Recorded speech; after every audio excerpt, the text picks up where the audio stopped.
What was your immediate reaction upon hearing the news that this generational talent, 6 years younger than the talent that you was bringing in, although Anthony Davis is a big-time player? What was your immediate reaction in the moment when you were first told the news? I was like, you're asking me, right? This isn't done. And he was like, no, it's done. And I was like, okay, nothing more to talk about. I wouldn't have done this. And, thanks for giving me the call. Who did you say that to? Who called you? Nico. Wow. One of the things that was reported, Mark Cuban, is that throughout his years, as much of a generational talent as we all know Luka to be, his dad spoke out in the immediate aftermath of the trade because of the cynicism that was thrown in Luka's direction, doing his own thing, marching to the beat of his own drum, controlling his circle to some degree, strength and conditioning, etc., being in shape, all of these different things. Was it fair criticism? Was it exaggerated? Was he being maligned unnecessarily in your eyes? I mean, look, everybody saw him. It wasn't like he was ripped and had a six-pack. But what I think what the biggest mistake was in trying to understand Luka is he's from the Balkans, right? He's Slovenian, and you look at Jokic, who's Serbian, and you look at Serbian players in general. They're just a different mindset, right? They look at the game different. They look at life differently.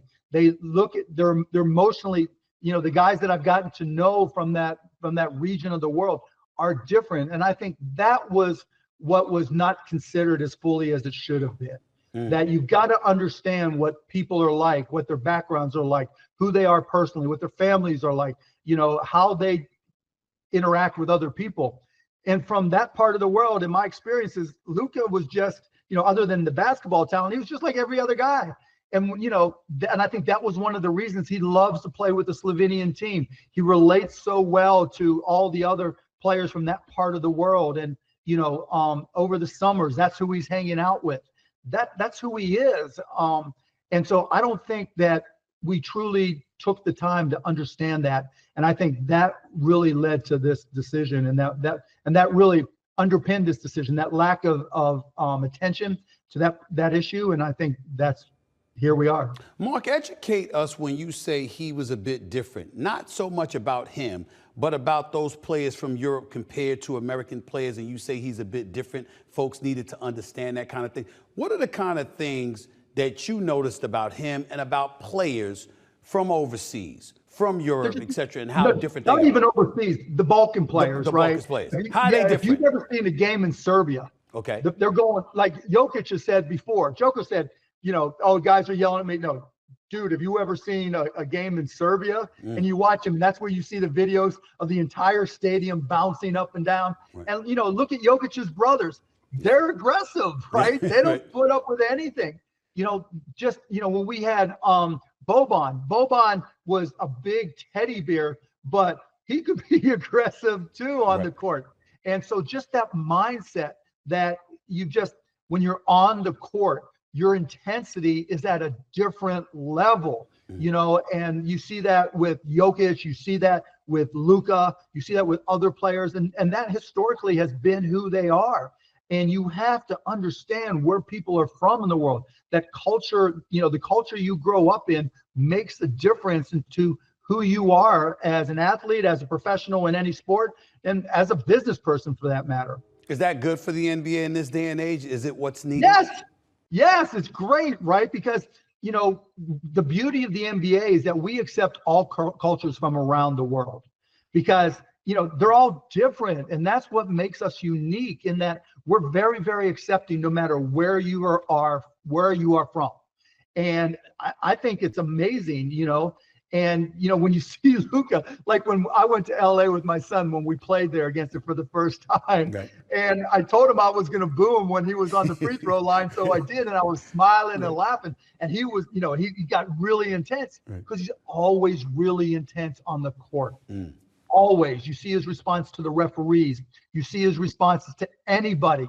He is intense. And while, Joker may not be as purely emotional, and I don't get to see as many of his games, the guy is intense, but when the game is over and he goes back home, he's more interested in harness racing, which, by the way, I grew up watching my entire life. So I don't blame him. But they go back and they live their lives. It's just different.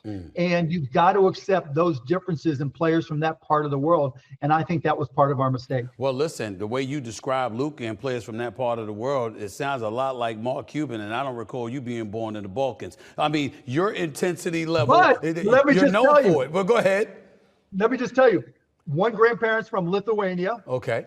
Multiple from Ukraine. Okay. One, so I got that in my blood, Stephen A. I got you. Absolutely. Before I get into my questions that are non-sports related, I wanted to read you something. Did you see this Rasmussen poll conducted by Pablo Torre finds out? It's of 1,021 likely voters who were asked who would be the best Democratic candidate for vice president for 2028.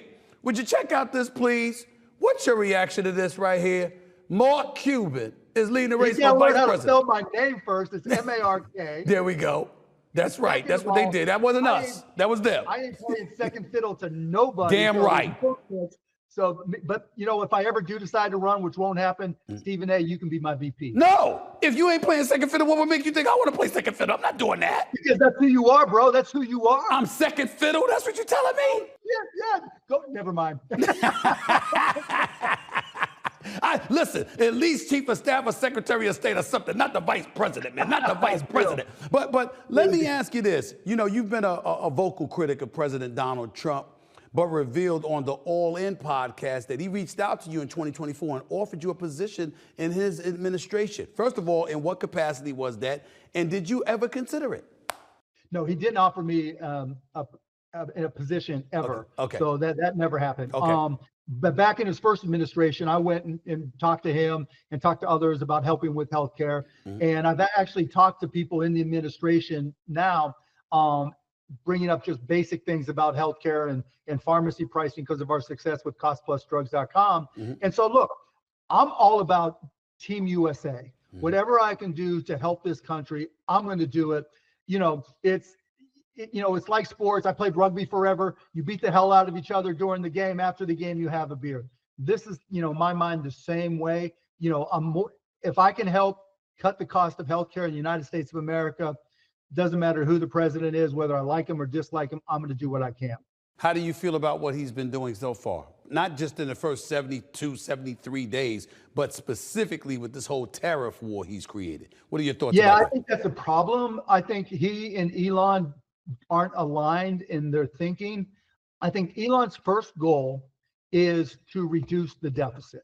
And one path to reduce the deficit is by the economy declining and contracting.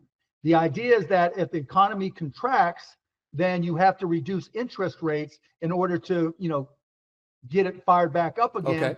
And by reducing interest rates, since that's one of the biggest components of the national debt, then you push down the national debt. The problem is you can't reduce interest rates and while you're increasing tariffs, because tariffs, particularly to the extent that they've been implemented here this week, are very, very inflationary. So you create. Hôm nay mình sẽ hướng dẫn các bạn cách làm một chiếc mũ đội đầu đơn giản cho búp bê nhé. Nguyên liệu của mình cần có chính là len này. Mình sẽ sử dụng hai màu sắc như thế này để làm nhé mọi người. Đó là màu đỏ và màu xanh như thế này nhé. Kết hợp lại với nhau để tạo ra một chiếc mũ thật là dễ thương nha. Rồi mọi người chuẩn bị cho mình kim móc len và kéo này. Bây giờ mình sẽ bắt tay vào làm nha. Đầu tiên thì mình sẽ sử dụng cái phần len màu đỏ trước nhé.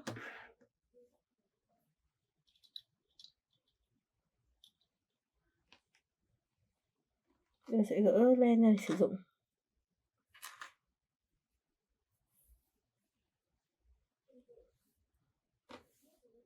Bây giờ sẽ tiến hành móc nhé. Mình sẽ móc một hình tròn trước nha mọi người.